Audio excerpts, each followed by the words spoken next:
From the Woodshed, a casual conversation with Chase Morrill and Ryan Eldridge of Kennebec Cabin Company, the team that inspired the hit show Maine Cabin Masters. From the Woodshed is brought to you by Nelma. See the stamp? Trust the quality. By Hammond Lumber, your building project partner. By Kennebec Savings Bank, helping our local community save, thrive, and grow for over 150 years. And by Hero Media Network, connecting small business with new customers. Now, from the Woodshed Studios in Manchester, Maine, it's Chase and Ryan. All right, so welcome back to From the Woodshed. With me, as always, is my lovely assistant, Ryan. Hi, everybody. And our beautiful assistant, Jen. Hi, guys. So not as always, though. What's going on here? Just kidding. People used to say that Chase and I looked alike. But yeah, so Chase is out today, and Fletcher had a COVID scare. Fletcher has COVID. So unfortunately, his house is in lockdown right now. So he asked if I could come in and be the special host. So here I am. You guys owe me big, Chase, wherever you are. God help me. And we got Jen as Maggie, which has happened before, but Jen is acting as Maggie. Sorry, guys. Stuck with me again. well, okay, do the spiel, then we can shoot the shit. All right, so you can find And us. it's a special episode too. Of This is gonna be awesome, guys. Of all the episodes to miss. Today's guest is Kevin OConnor, and I got to tell you what, I am positive that my brother is home so angry because his favorite show is one of his favorite shows is This Old House.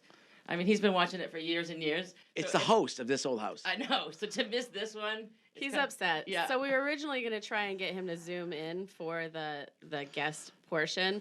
And when I told him that we were just done trying to figure it out because he has bad internet, he texted me, "Really?" ? Ah! So he was Sorry. I got faith in your sister. Chase, I'll do a good job. I promise. All right, now to our sponsors. All right, so where you can find us at KennebeCCabinCompany.com, MaineCabinMasters.com, Facebook, Instagram. Why are you laughing? I'm loving it. Kennebec Cabin Company YouTube channel, and check out our online store at shop.KennebecCabinCompany.com.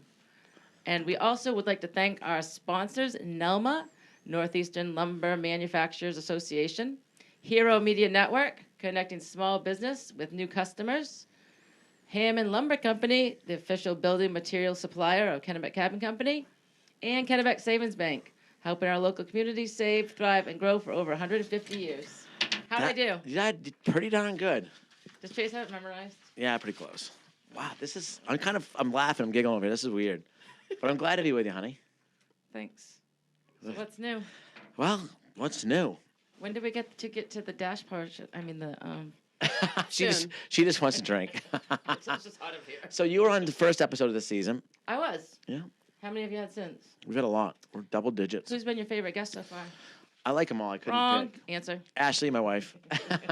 Great answer. Yeah, so we've had a busy couple weeks. We finally got some snow. It's been crazy. Yeah. Jen's back. I'm back. Jen's back. Unwillingly. I hear you guys didn't behave very well while I was gone, though. What does that mean? Well, we'll find out in the next couple weeks when the episodes air. What do we do? Who's been telling on her? Who's been telling on you guys, Maggie? The podcast episodes are just that. It's your life. Everything. Yeah, it's good. We can't live without Jen. Jen is the boss. Good. We all had a vacation. Jen's on vacation. We're all on vacation. Do you guys look at the cameras vacation. when you talk on the podcast? You just be yourself. Just look at each other. Yeah. So we went skiing for Ashley's birthday at Saddleback. We had such a blast. Oh, such a blast. We love Saddleback. It's so awesome. It was freezing cold, but it was so much fun. You just dressed appropriately, and yeah. It's a yearly tradition now, and every year it's cold. Except I love Saddleback, but next year I might go somewhere warm and then hit Saddleback up like for the spring skiing. I feel like I know where we could go. Yeah. I feel like we could go to Puerto Rico. But hey, we have toughened up. I never used to ski I'm below tougher zero. now as an older age skier than I was when I was younger. When I was younger, I just put on like one layer because I didn't want to look all like, chunky or whatever. Now I don't care. I'm out there like Pillsbury Dough Lady. And it is so awesome. I don't get cold. It's amazing. Now that your courting days are over. All I can think about is Chunky Duncan when you say that. Yeah. I go chunky. So I I never thought about that as a young female out on the slopes looking like a snow bunny. Yeah, you don't want, you have to go. They always say, like, if you can't ski good, you got to look good. Yeah, but I could ski good. I'm screwed both ways, I guess. So now. But anyway, yeah, Saddleback was awesome. We had a great time. And what's amazing is watching those kids like Maggie. I can talk about her skiing now that she's not here. She rips.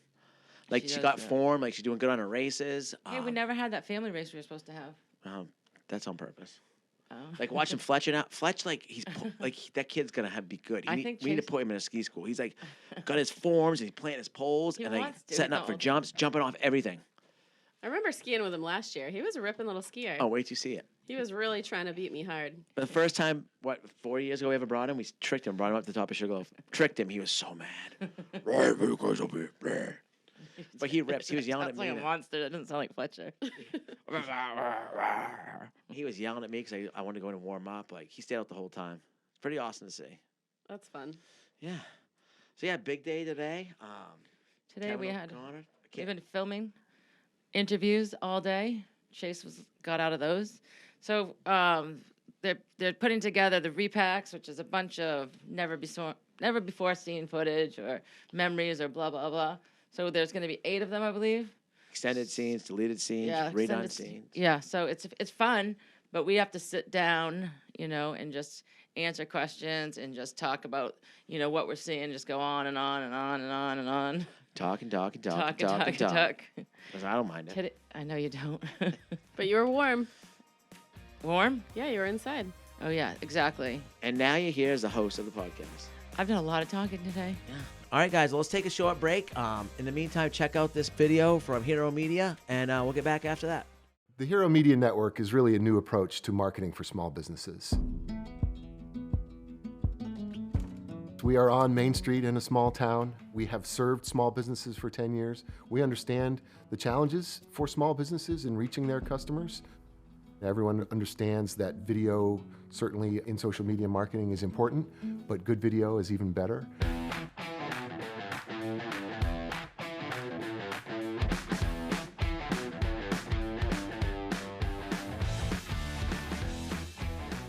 We have developed this new innovative approach based on the video stories that we began to tell really out of just curiosity.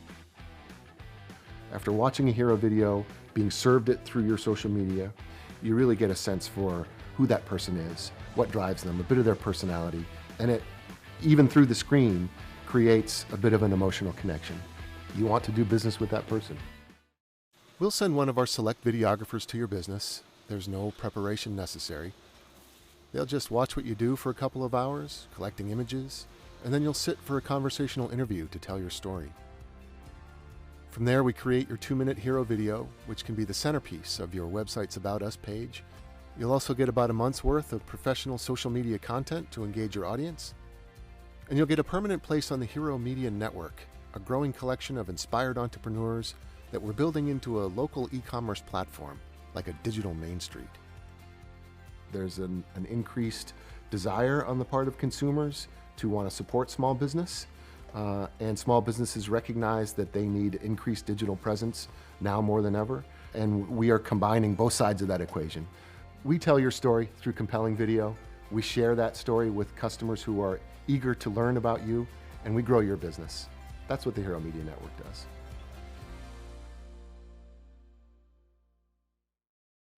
All right, guys, and we're back with Kevin OConnor, host of This Old House, and I got to say, quite an honor for us. It's an institution growing up, this show, so we are humbled and really glad that you joined us, so thank you very much. Yes, absolutely. Thanks for taking time out of your day. Yeah, sure. It's a pleasure to be here. Sure, you have a lot going on. Yeah, so we start this segment off usually in person by offering water, coffee, or beer. So we do it virtually now, so we're going to have a nice Dash seltzer. And if you don't have anything, sorry we didn't warn you. If I was there, I would partake, but I'm here. I'm between duties. I just skidded in from the job site, and I'm skidding back out to get kids where they need to be this afternoon tonight. So what are you guys working on right now? Working on a lot. Today was the first day of filming on a brand new project, which will be the 4th one that we've got in the air, one of which we just put to bed 2 weeks ago, and the 2 others which are up and running. So today begins a renovation of an 1890s little home in Newburyport, Massachusetts. Oh, we have friends from there. Up on the coast, up on the seaport, Merrimack River, cool thing about this one, it's a modest renovation. There's going to be a little bit of a bump out for some extra living space off of the kitchen, and then a second story to the bump out, which will give them a primary suite for the first time. Add a half bath downstairs. First floor doesn't have one, and it's in a nice little tucked off neighborhood of Newburyport, sort of off of the main drag where the big houses are.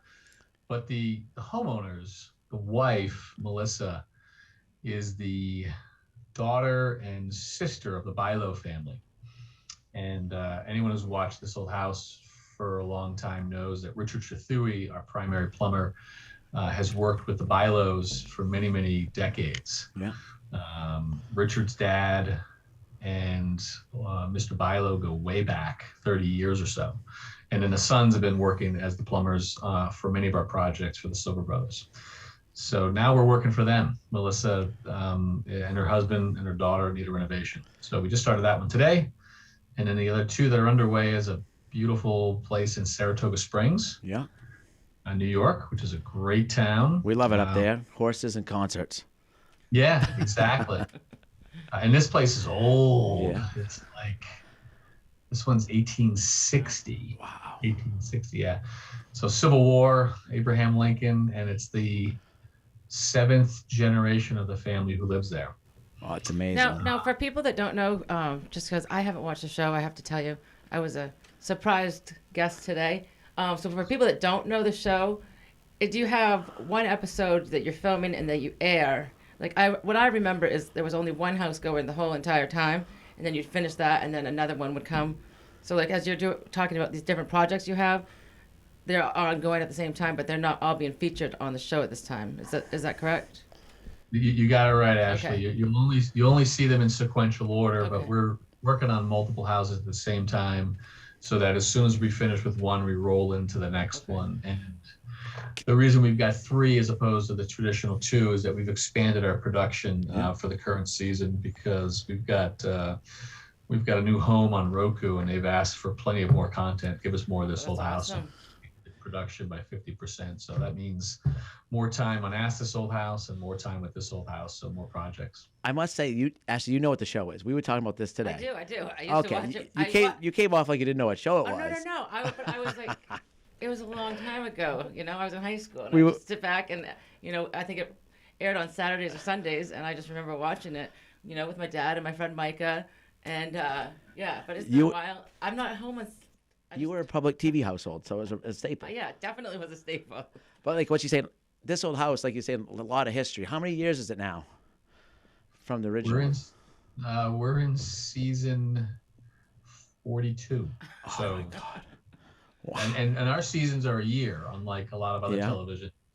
So the first episode was 1979. 1979. So, I have production questions. I want to know, like, how many camera guys you have on the set. I want, how many sound guys. What's that like? So listen, I'm Ashley, just coming from my side of things. you and I, let's make a pact right now that we just talk production. Yeah. Because I know everyone's going to want to talk old houses. I want to talk old houses, but she's our guest today, and you're the guest, so you guys have at it. I'll be the color guy. Because I get the same questions all the time about the legacy and all that kind of stuff. But I want to know about your guys' production, so I'll tell you about our production. Okay. You fire away. What do you want to know? I'll tell you everything. Well, I gotta say, like I said, I love what you guys have done. Like, I love old New England houses and watching it, and we kind of do what you guys do, but on the small scale. It's just a camp. We always say that, just a camp. But you guys get to use all this new cutting edge stuff. So I get This Old House magazine. I love your show, We do have it. and I'm always looking at you guys get to use the new products, the new laminate beams, the new tools, and like all these cool stuff you come up with. So I'm very, very jealous. But at the same time, I'm like, man, we got it pretty simple too, so it's not a bad thing. Yeah, I think Ryan, if you were there on the, 45th week of working weekends and jamming through, and a $2 million budget and bringing materials from all over the country and trying to get high-end solar on the roof, and you'd be kind of like, yeah, this little simple cabin's a nice little reprieve. It gets pretty hairy, with some of the stuff we're Your doing. next level stress. That's what I keep telling the guys. Like, we go through the whole process in 3 months, but you guys do it in 9, 12 months, so it can, there's bright sides to each, but Yeah. I'll stick to this. I think. That's what I'm interested in. Like, I look at you guys' episodes, and I'm like, an entire house in one episode. Yeah. So what we do, we usually, have 4 cabins going at a time. So we do groups of 4 usually, and then we'll have 4 ending and 4 starting. So a typical year, non-COVID regular year, we were doing like 16. So 4 groups of 4. Yeah. We started end of April, beginning of May when the ground thawed, and started at the coast and work our way inland as the ground thawed. Because up north, you could still have snow to June. Right. So by the end of the year, we'd work our way back when the days got shorter back home. You're like the old loggers, Yeah. You just cut the trees in the winter when the ground was frozen, so you could drag and wait for the spring for the rivers to fill up and just work with the weather. I love it. Yeah. But yeah. So that blows my mind because you tell me when I'm just No. your audience could care less, but like when we do production, the TV side, I'm not a professional contractor. I'm the host.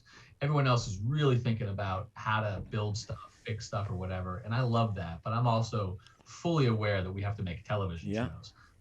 So I'm thinking about the logistics of like, okay, this house that we've decided on is going to provide us content for 16 episodes or whatever, and that's good because as soon as the 16 episodes are done, you need 10 more episodes after that, and then 13 more after that, and so it's sort of this factory of like how you just got to keep on doing it.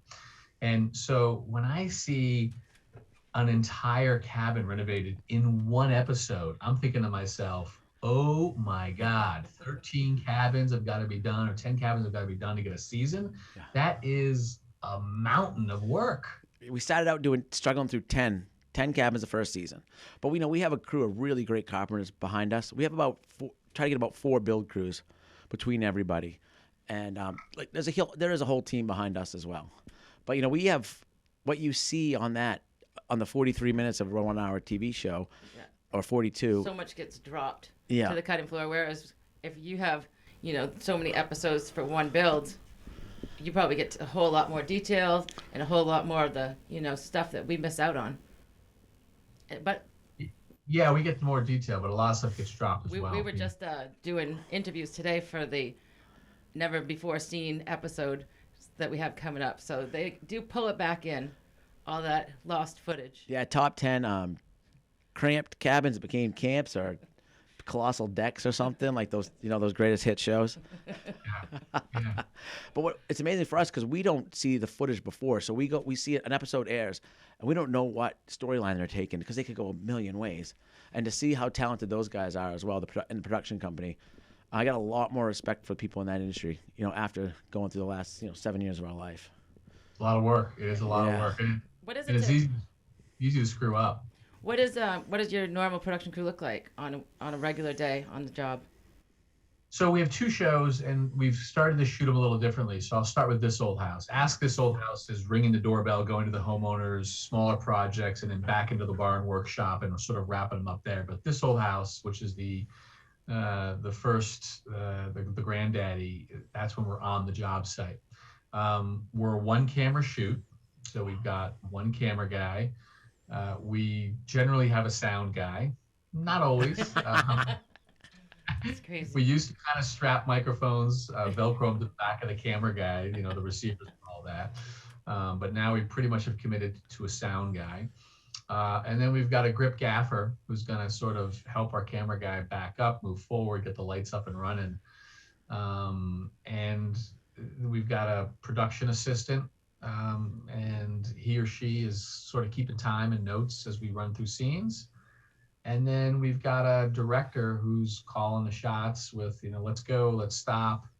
And part of that team, so that's sort of the mechanics of getting images filmed and into the camera. And part of that team is a nice group of producers. And the producers are working the stories before we get on the job site. Oh, yeah. With us, it's actually a lot of construction coordination. If we're going to talk about the proper way to install a window, oftentimes the producers making sure that the window is actually arriving in time. But they're also making sure that the story points are there. And they'll be on the set, on the job site when we're filming, typically coming and going. But I've been on other television shows and I've done some work for other networks, the Family of Discovery stuff, DIY, and so it's pretty lean and mean. As you guys know, they're not giant crews, Yeah. but it's still pretty lean and mean, even by industry standards. Absolutely. which we like. It makes us super efficient because we're running and gunning. We're mostly following the work. Yeah. And we're not doing sit-down interviews that are well lit or whatever. We're not doing makeup or anything. It's unscripted, and it's, let's think about the questions that you want to ask, the questions you want to answer, and then go and get it done. Cool. So not only are you the host of a great show, but you're also an author these days, right? You have a new book out. It's not new. not- It is a book, but it's been around for a while. And author is, I hang that title around me very loosely. It's mostly photographs. I'm an amateur photographer, and so a lot of my before pictures, a lot of after pictures, and some writing about how we put the houses together. But yeah, we kind of I looked at my favorite projects, 10 of my favorite projects out of the 30 or 40 that I've done. So it's essentially a coffee table book about my 10 favorite projects. We keep kicking ourselves because one of the guys that worked for us for a while said he wanted a coffee table book, views from the chop saw, because we always have the chop saw in the most gorgeous place. Overlooking a That's a good bay, or overlooking here. I mean, in reality, it's supposed to be looking at the jobs. You can tell, you got to cut this side next, but no, it's usually looking out the water, see what's going on. It's not too late. I don't know. It's not too late. Not. You can make a coffee table book out of anything. Yeah, we're just started in season 7 or 8. Okay. It's better. Well, yeah. If you guys are in 40 something, so Hey, if you're not gonna do it, I'm gonna. I couldn't imagine it lasting that long. I had a buddy who's in this business. Well, he's not in this business, but he's social and all that kind of stuff. And he wrote a book and he sent it to me and asked me to write a little blurb or whatever. And a phenomenal book. I read it, and I was like, oh, he's an author. I was like, wow, this is there's a big difference between someone who can write really well and writes a book, Right, and someone who puts together a coffee table book. Well, I look forward to seeing it. How is the things are a little tough right now? The supply chain, has that been affecting you guys a lot? It's a disaster. It's an absolute disaster. I mean, it's all up and down the board. I don't think you guys understand, but I don't think regular homeowners understand. You get the idea of plywood is scarce and you can't get your hands on it, or windows are backed up because the manufacturing process is slow. But I mean, we can't get trucks to take the dumpsters away. Oh, wow. So the dumpster shows up and you fill it up and then you want to replace it. And they're like, yeah, we're not going to be there for 4 weeks, to just to haul a dumpster and replace it with a new one. And there's empty dumpsters sitting around, but they don't have truck drivers to do it because they're all out doing other things. And it affects and touches everything. The whole process. It's already kind of a logistical nightmare. I mean, Yeah. a good GC is like an ER doctor, just moving the bodies along, Yeah. making sure everything shows up where it is. That was already tough. It's like And organized now chaos. It really is, Yeah. and now it's just a whole nother level of pain. Yeah. And it's still going on. The final sentiment of we just finished show number 1 of this new project, and so at the end of it, we're like, what do you guys think? Charlie, how do you feel? Tommy, Jen, Richard, And then I was like, all right, we love it. Any obstacles? And Charlie's like, well, believe it or not, 2 years later, we still got supply chains issues. So that's going to be the biggest logistical hurdle for getting this project done, which is small. It's that we're not going to be able to get supplies on time. We're going to have to work around it. We've got pretty clever. We've gotten windows that came in 2 days before the real. And when you have a production schedule for the big dates, like they want to stick to them. So we've learned to finish a whole house right up to like the doing the math for the trim on the exterior and interior, and then pop everything in as one, go inside, pop that one piece in, or maybe you have some cedar shakes that one section you can keep the window out. But it's been dicey, right to the end here and there, waiting on stuff. We had, I'm not trying to one-up you, but we had those delivered on the last project, and so we got a 4,000 square foot high-end home and 50 window openings or whatever. We can't plaster the house until those windows are in, because there's no way we can control temp and humidity until they're in. Yeah. And you know what happens if you can't plaster, right? The trim guys can't do the trim work. Everyone just gets backed up if you can't get the board's up, but the plaster's not. And so Charlie Silva, who's dealing with all of that, it's just he's pulling his hair out and everything gets backed up. And we also have a production schedule. So the PBS feed date, it ain't moving. You gotta ship the show when you gotta ship the show. Right. So people move mountains to get some of this stuff done. That's I don't amazing. think they really care if we say we're on TV. No, it doesn't matter. That doesn't matter. TV doesn't get you anywhere. We benefit from saying this old house. It's still kind of cool. Yeah, well, Everyone's you're in your 46th season. Yeah. Yes. I think back looking at all the hosts you guys have had, Bob Via, Steve Thomas, you, and all the characters that have been on there, and the people that are still there. And it's just amazing, the history. And imagine what they've seen, and now they have to deal with this. Like, it's going to be a lot. Richard Trethewey, our plumber, HVAC, has been on since the very first season in 1979. So he's been on the show for 42 years. Norm, who's now retired, did it for 30 plus. Tommy Silva, who's still going, is 35 years or more, back to the early days as well. And I'm the new guy, the new host. I'm in my 20th season. So it's insane to think it's been going on. Longest running, home improvement show by far, and very few shows in any genre have been on that long. Like, definitely Sesame Street and maybe Right. Big Bird and a soap opera have got us beat, but other than that, there's not much. But I like you guys have taken all your success though, and really put it back into your community and stuff. I love the program where you guys pick the kids each year in the magazine, and you have the the young carpenter program and different tradesmen and stuff. And like Ashley and I have been going to high schools and stuff talking about that, and we know that you guys see the importance of that. And thank you guys so much for doing it. Well, I mean, we call it Generation Next, and now a lot of people know about it. You guys have known about it for a long time. You can't get young people to get into the trades, and so what you described, Ryan, is sort of our way to share with the audience who aren't professionals, the fact that it is a real problem, but also I think, hopefully maybe connect with some young people who are watching and open their eyes to an alternative. Not only that it is respectable work, but that it can be actually a lucrative career. I didn't do it professionally. I've got it in my family, but I chose a different path, but I'm around it enough to know what these guys get out of it. And in terms of the ability to run your own business, own your own company, this is a path to that level of freedom and independence that most kids will never get. I never would have gotten. I was in finance at one point. I was a banker, and I was like, I'm never going to own a bank. More likely to rob a bank than own a bank. But but these guys, these young kids, they need to know that you can make a good wage and you can end up, owning a company and having people working for you. So it's our attempt, just like your guys walking around the schools and talking to them, to spread the word and maybe, shine off a little bit of the stigma in the process. Yeah, and if there's one silver lining that's with everything that's going on, the tradespeople are starting to get paid what they deserve. You're seeing people getting compensated, and you're seeing it throughout the whole industry, which is amazing. From entry-level carpenters to finished carpenters. Maine, we always had that weird area. Like 20 miles south of us, if you were a carpenter, you could probably make, a third more of your salary. But, down there where all the boats are built and all the $1 million houses, then you come inland, it decreased, geographically. But now we're seeing that throughout the whole state, and we're seeing like all the trades, which is great. It is good. Yeah. And it's essential. People ask me, what's the solution? And there's a pretty long list, but for me, top of it was, you got to pay them fair.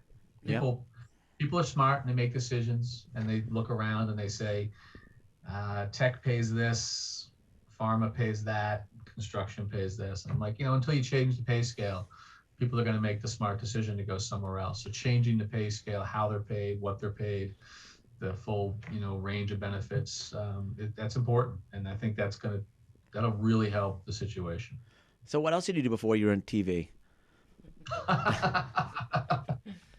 Everyone's got a great story on how they got there. Yeah. So I came out of college and I did some work in government. It was my Save the World phase. I did policy work in Massachusetts. I grew up in New Jersey, but I went to school in Massachusetts, and so I stayed. And I did that for a while until I kind of saw the dark underbelly of that whole system. I was like, whoa, that's not for me.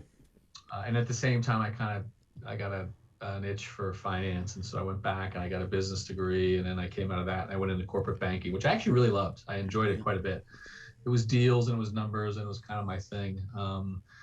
And I stumbled onto the TV thing. My wife and I bought a fixer-upper, our first house, right after we got married, and it just so happened it was the same year that they were starting the new sister show, Assessel House. It wasn't even on the air yet, and so Steve Thomas was the host of This Old House, and he was going to do the first season, but he'd already announced to the producers that he was going to move on.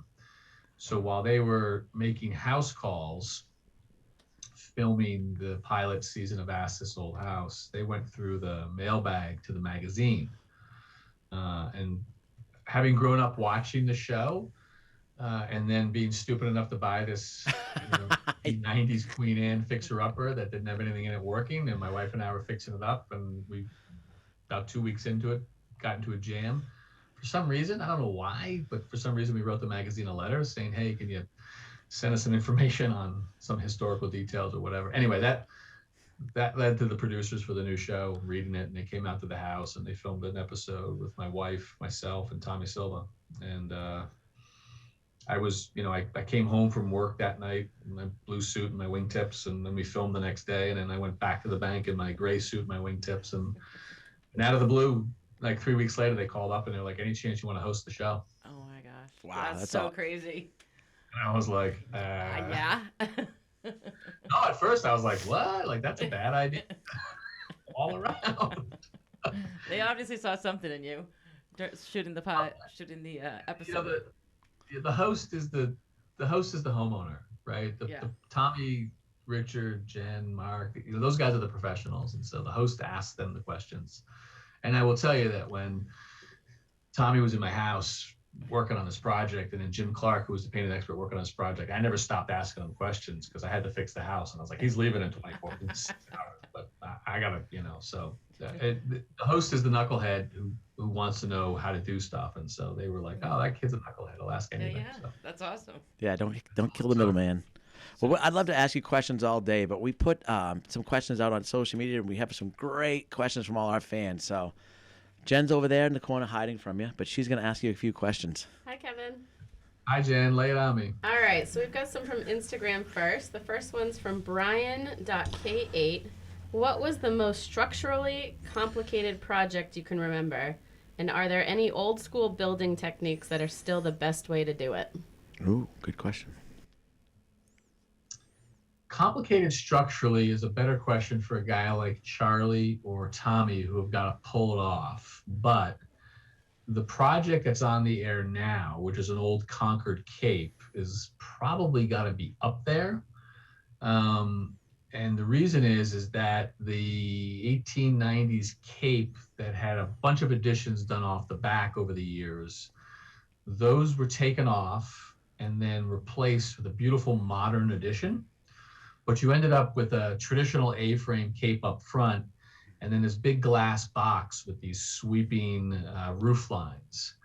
And right in the center of the house, where the addition met the old house, there are 6 different roofs, 6 different roof pitches that came together with vaulted space underneath and center staircase and walls of windows, which don't give you really good shear strength and all of that. And so the engineering that went into that, and then the construction with engineered members that had to be put in, walls that had to be framed with a combination of wood and steel to get the shear, beefing up of the original Cape, which needed all new ridges for rafters to hold what was connected to it. It was something else. We took it for a ride, and you'll see it on the show. So I would have to say, from my limited knowledge and memory, I could go back maybe 20 years and find something else. I But can't wait to see it. that one stands out as pretty radical and pretty complicated. And then the second question was old school building techniques that still make sense. Did I get that right? Yep. Yes. What do I see that these guys do old school? There's a lot of Tricks. there's a lot of stuff that I see the carpenters do where they skip the tape measure. You know that? Where they like don't pull out the tape measure, don't measure. They get everything sort of figured out, and they use all the tricks. And there's a number of them. I like doing layout. The one way to put a nail somewhere to get your framing back on square. I tell all my guys, learn from the old guys, because they've learned from the old guys, and those guys learn from their mistakes.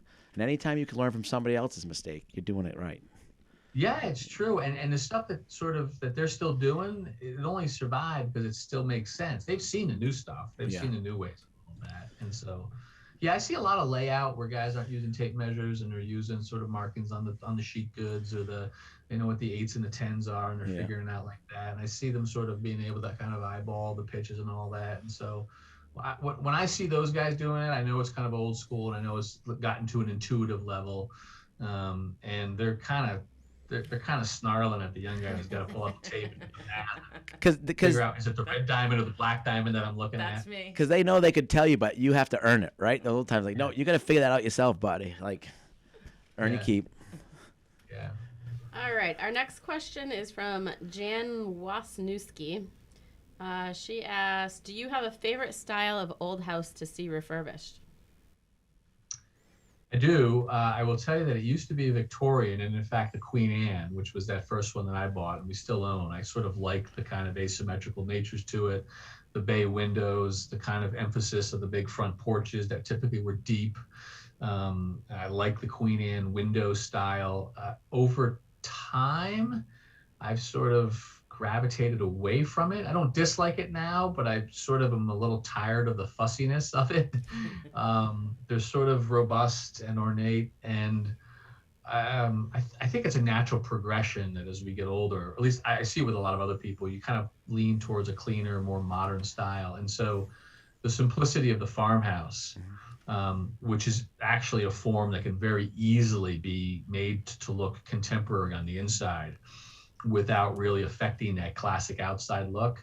That is my new sort of, I'm definitely a farmhouse kind of guy. And I've always wished I could build a new one so that the facade looks sort of classic old and the inside was nice and crisp and clean. So it has moved from Queen Anne to farmhouse. All right. And our last question is from Adam Schaefer. Do you take on your own projects now due to the show?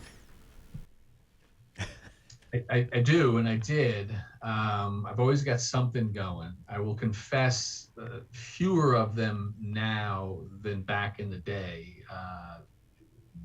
Even 10 years ago, it was sort of every weekend and a lot of nights because I enjoyed doing it, and we didn't have as many nickels to rub together, and we kind of had to do it. But also the kids were younger. I got 3 kids now, and they're all middle school, high school. So they're going like this every which way. My wife just went back to work because she can we were very fortunate. She was a stay-at-home mom, but she can kind of see the future as they get more independent. So she's now returned to her career.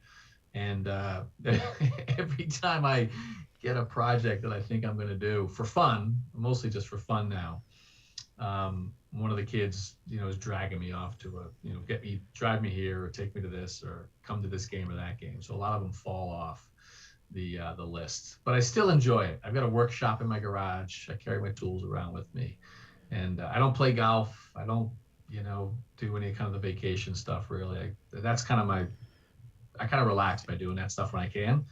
So as soon as my child carrying duties slow down a little bit, back into it. Get that photo career taken off a little bit more. I'm a little tired of the photos. I hit like 160,000 photos that I had to back up one. Like, I think I got enough. Well, Kevin, like I said, it's quite an honor for you joining us. We really, really appreciate it. I know Chase is going to be really bummed. He is a definite big, huge fan. Oh, yeah. So he's going to be bummed that he missed out, but I'm glad that I got to be here and meet you today and talk with you. Yeah, and if you guys ever up this way, please come see us. Come to a job site, hang out with us. We'll show you what not to do, and if not, we'll come over to the Woodshed, our place, to have a beer. Before, which I appreciate, and I'd like to make it happen. I love that area. We work with some of the companies up there on the show enough, so we get up there from time to time. I'd love to take you up on that. Awesome. Look forward to it. Thanks, Kevin. We'll let you go get your kids. Thank you, Ryan. Bye, Ashley. Bye. Thank you very much. Nice to meet you.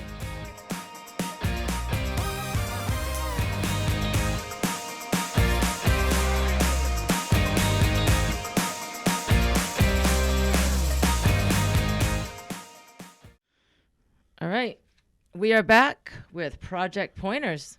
This is brought to us by our friends at Benjamin Moore, the official paint and stain supplier of the Kennebec Cabin Company.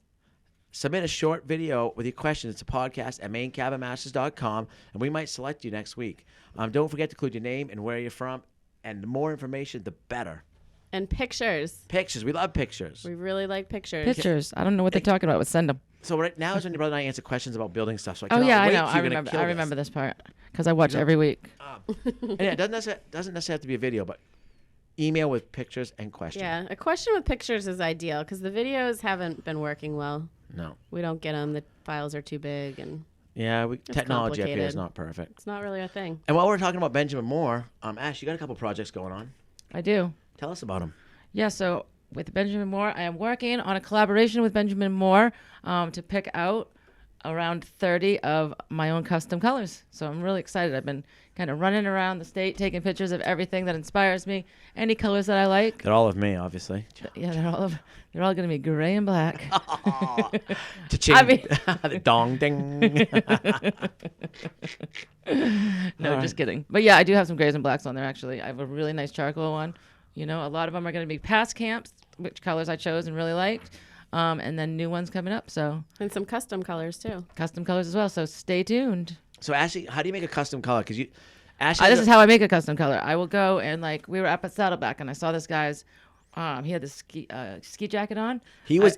I went let's over- be no. right, he's eating with his family, Were you and with she me? pretty much just went right up. Yeah. Like, That's excuse me, exact- let me take it. Were you with me? Yeah, yeah. Yeah, and I went over and I was like, excuse me, can I take a picture of your jacket? He's like, sure. And meanwhile, this table's like, how do we know that girl? Like, they're looking at her, and she's trying to attack him for a picture of his jacket. And here we are. So then I take that color and I give it to Benjamin Moore, and they match the color up, and now we have a custom color. So it's pretty cool. It'll be on a camp next season. And while she's doing that, Whoever you were at Saddleback, thanks for the inspiration. Maybe I should name it Saddleback Jacket Gold. Oh, there we go. Saddleback jacket gold. I like it. Saddleback Gold. Can I do a color? Sure. Well, I have to approve it, but yes. I have to approve it. Yes, you can do a color fine. Yes, you guys heard that. It's going to be orange. I already have a nice one for you. So then that's a no. You don't get a color. No, you do what you're told. That's perfect. All right, bringing it in. Project pointers today. All right. We have one question by Robert Lydon. When you do your pine walls and ceilings, do you leave drywall behind it or not? Can you put regular or spray foam insulation behind the boards? Could I also use cedar for the scent, or would the cedar be overpowering? Great question. And to start off with the sheetrock, there were times before we wanted to save money, we thought about leaving it. But the problem with that is you have all your wires behind it and stuff, and if you don't go find out where your studs are and mark them perfectly, when you put up your new board, you can mess up the electrical. Good answer. And I then never thought of that. also, I don't like not knowing what's happened behind it. Like, what's behind that sheetrock? You know, I did some projects before Cabin Masters where the homeowner was like, don't mess with that. And I'd put something up over it, and I always had a hard time with that because 9 times out of 10, you open that up, and there's an issue. Because of the things we've seen, too, when we pulled out the sheetrock. Do you have to worry about moisture? Yeah, there could be moisture damage back there. A lot of times, it's, you know, the old insulation in Maine was like corn cobs and newspapers, or even the first blown in the 70s, it all settles. So you might only have insulation that high. You know, when it went in, it was up there, or that they forgot a bay or something. But now when we do something, we bring it right back to the frame because we don't want to leave any problem areas for the homeowner. Well, and if you have insulation already back there, then you wouldn't need more insulation, right? In his second part of his question? So second part of the question is, we see old insulation. The old fiberglass in a camp that's not lived around year round is covered in mouse poop. Like we can say poop on this show. We can't say it on our other show. We can do a lot of things on here. Poop. Yeah, you can't poop though. Anyway, so we never. I don't think we ever use fiberglass insulation anymore. We go with Roxol because rodents don't like that. Because no matter what, even if you have the perfect camp, take down some old walls, insulation looks perfect on the outside, the paper face, inside's a mess. So back to the bare walls, and then we love, to do spray foam or Roxol. And we love pine, but he asked about cedar. We can talk about cedar next. So so you can definitely insulate behind. A lot of times we do. Some camps, the budget's not there. They know it's going to be a 3-season camp, so we just, put it up the pine. But they could come back years later and they could blow an insulation there. But you might have to have another vapor barrier, another layer of sheathing. But you could do it. Put the pine to her. But yeah, we love the eastern white pine. Eastern white pine. And in regards to cedar, we don't use a lot of cedar because cedar's expensive. We use cedar in applications where it's outside because cedar has a great moisture resistance. Yeah, and for special pops of cedar. Yeah. A lot of people put cedar in closets, right? Yeah. Because it We helps put out- repel moths and that kind of thing. Cedar chest. And it gets Cedar really chest. pretty as it ages. But you it don't have can't. to treat it, right? You don't have to. Yeah. But it's Remember ve- we did one with Lance. What did we do with Lance? And Lance was so upset because we stained the cedar. We did something, and Lance was so upset. Remember that? I think it was that camp out in Belgrade. Do you think the smell would be overpowering if you did like a whole camp with cedar walls? I don't think so. But I think it the cost effective efficiency would be overpowering. But if you don't care, then Cedar it up. go But for it. But also cedars, you're not going to put cedar it? You're not cedar it. You also cedar it? Throw the cedar at it. Just another same ring. You could, but I think pine's just more versatile. Like, I don't know how cedar's going to take paint over time. After you want to add something to change something. Stick to the pine. Yeah, I'm a pine expert. I'm an Eastern white pine expert. I don't condone the use of cedar, and I have used it now and then. Cedars are nice too. Everything's got a smell use. great. Cedars for me. Cedars outside, decks, railings, beautiful stuff. Inside, pine. So hopefully we answered that question. I think we got it. Nailed it. What would you have said? Yep. I would have said that. I would have said take down the sheetrock for sure. I would have said that. Not because I would have known any better, but I would have just said it. That's good. And, I have a project pointer. Yes. What happens when you get home from vacation and your septic's frozen up? What do you do? You call. I don't know. You called up. You call Ryan and ask for help. Funny you say that. So I've heard a lot of people's septics this year. It's been a heck of a winter. You weren't pooping enough. That's what I'm told. What? That's a thing? So do you hire someone to poop when you're gone? Well, I was told I either need to have more friends over. Some people suggested I buy a keg of Budweiser. That's gonna be my new job when I retire. I will go poop at your house. You can't. when Okay, you're gone. anyway. Next off. You wanted to say it, but no. Pig poop. I heard right. You got to jumpstart that thing. Yeah, that's what the septic guy told us. And That pig poop was the best. Chase said curdled milk. Chase has a new pig. I know. He So- told me to come and get it. The pig or the poop? The poop. He probably has curdled milk too. You probably get all three things. I also heard molasses, yeast, curdled milk, horse poop works well. They have a horse. Chase too. has a horse too. Jeez. Yeah. One stop shopping You should out there. see the Facebook feed after I put out a request for 5 gallons of pig poop the other morning. That's it. Yeah. Don't request before like 7 a.m. It was early. So you are not the only one in our cabin master Kennebec Cabin Company MCM world. Karen had her septic did the same thing the other day. Ugh. Yeah, it didn't go so well. Shit's flowing now. We're Yeah. good. Yeah. Anyway. Welcome to Anyway, Maine. I'm You know, trying to get welcome. past this segment. All right, moving on. We've got some questions today for Ryan and Ashley. We had to pull Ashley's together a little last minute, but this first one is from Renee. I'm not going to say her last name. As a lifelong Texan, I find myself fascinated with the pitfalls and issues which plague your job sites due to Maine's frigid winters. How do you keep costs so low when you're dealing with posted roads, blizzards, frost in the ground, etc.? Also, how does a cabin owner winterize cabins, especially when they might not be there to address frozen pipes and such? That's a good question, Renee. It is. And the price does go up. And kind of preemptive to what just happened to Jen. Exactly. The cost does go up, and it's not cost efficient working in the winter. And that's why we try to get most of our projects done before the holidays. Like right now, we're kind of in a 2 to 2.5, 3 month hiatus. Couple months. We tried to take 3 months. We tried. But of course, now I found projects that we can do this time again. Yeah, if they find projects that are fully insulated and stuff like that, a lot of these camps, they close them down for the winter. They get them ready, and people don't use the plumbing in the winter. If you're gonna go, you might just use it as a day camp to go ice fishing, like someplace to be warm and be able to watch the lake. But overall, a lot of people don't. So- They close their camps down in the winter. Yeah. So let's talk about that first. So to close the camp down, all our camps now, when Doug the plumber's there, he designs it so there's a cold water and a hot water spigot, so you can drain the whole camp pretty much down to one spot, and then you just take a air compressor or whatnot and blow it out. All camps that are 3 seasons in Maine, you have to have someone that will come in and close them down.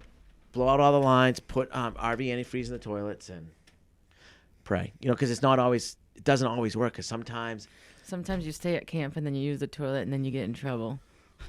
True. Not that I did that. Sorry, Rat. Yeah, no, she did that. But, so a lot of times that happens in the fall. There's a whole industry of Mainers that shut camps down and open them back up.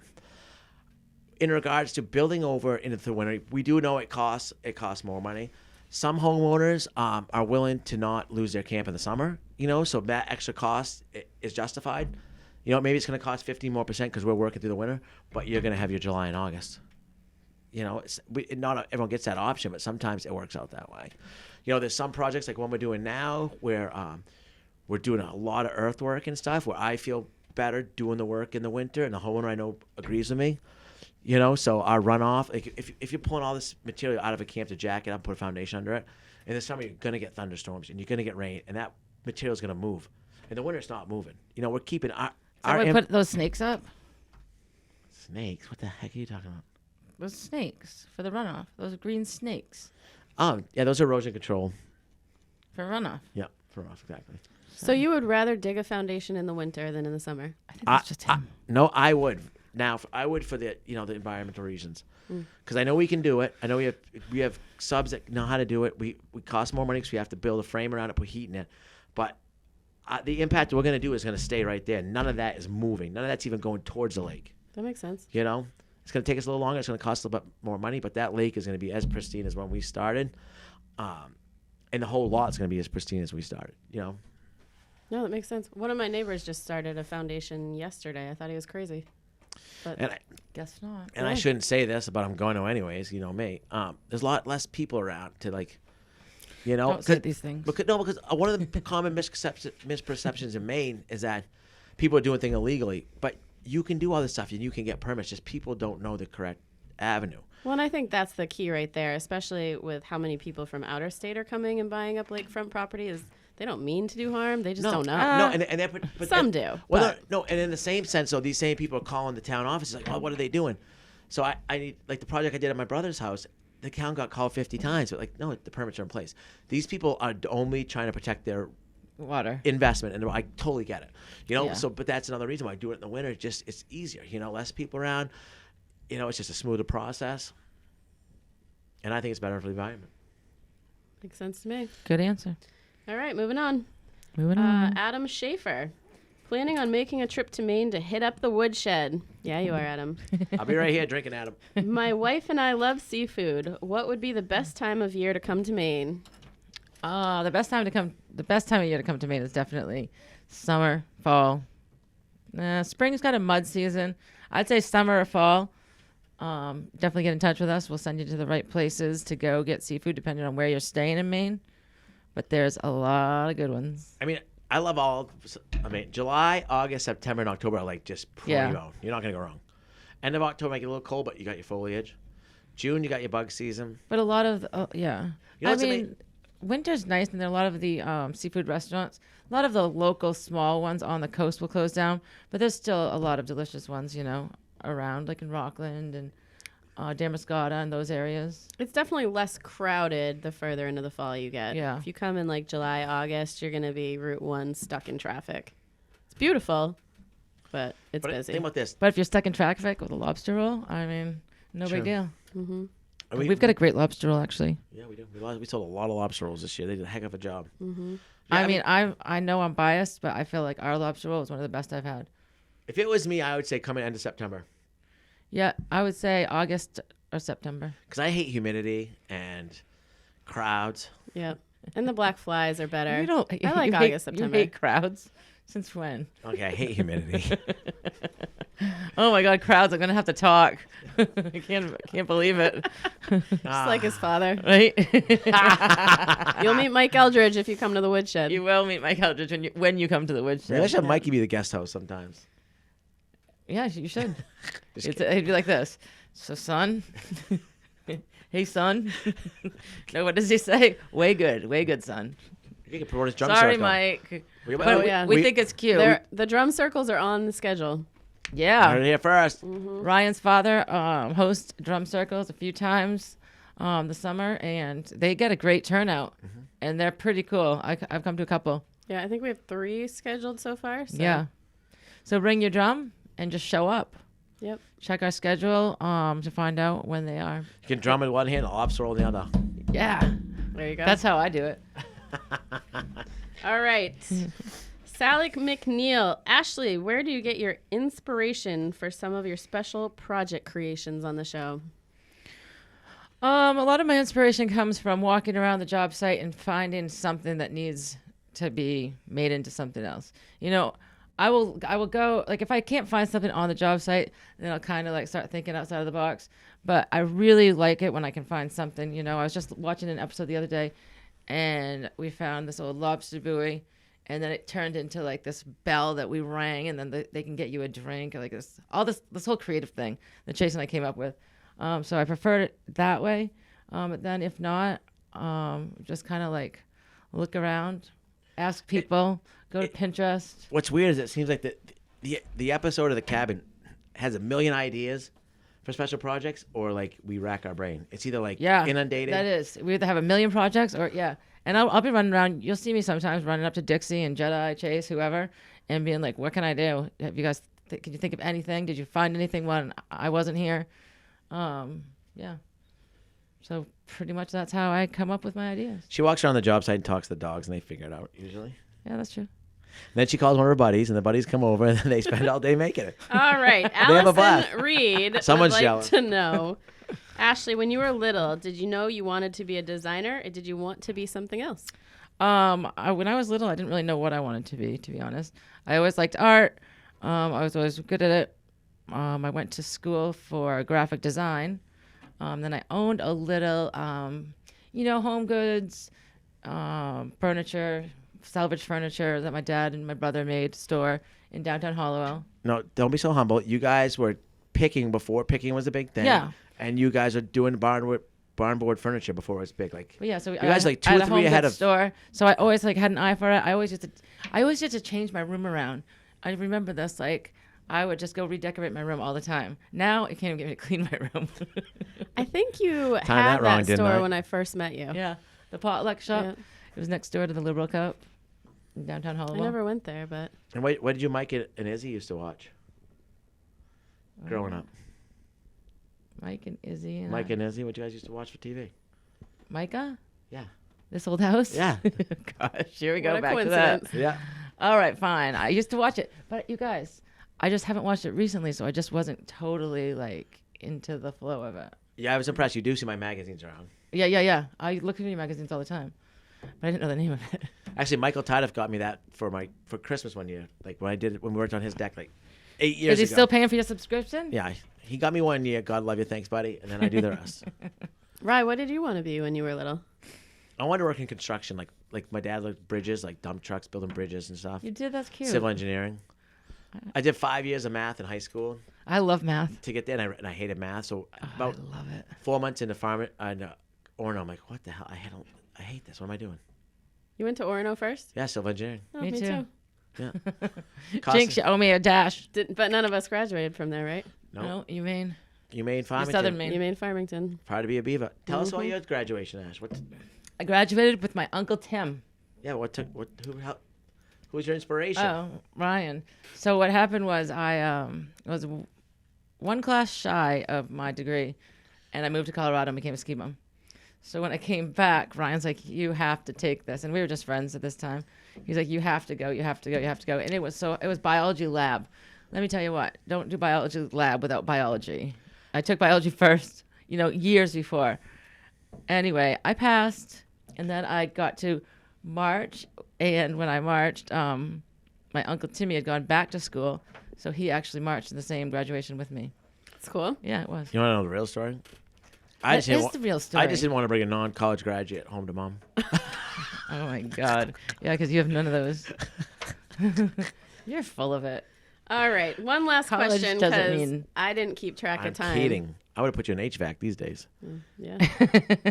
All right. Steve Carlton. Ryan, what's up with the IT men? The IT men. Yes, the It Men. Will we see them soon? Yeah, so the It Men are Come on over. They're in storage right now. It's just been a busy winter.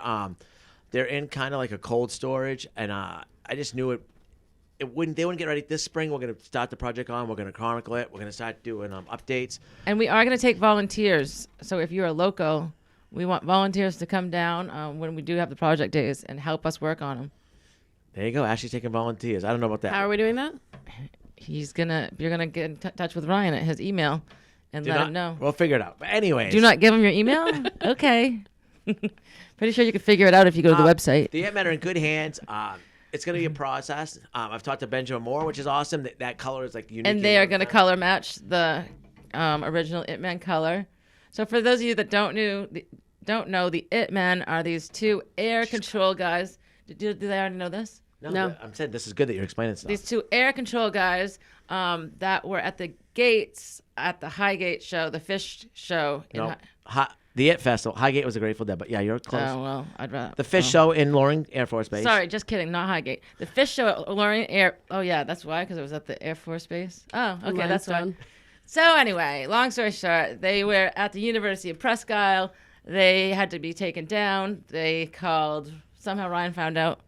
And we drove up and we got them. And they're in about 10 to 20,000 pieces. Yeah. And they're huge. And they're huge. And they're like, how many feet high? 30 like feet? 20 feet high. I would say they got to be at least 20 feet. But they are going to be resurrected in their glory, good as new, and we're going to put them up on each side of the stage. So we will be waiting for you to come volunteer. Mm-hmm. So part of the agreement with getting them was that they have to be on display for the public to see. Yes. So you're going to have to come to the Woodshed. Yeah.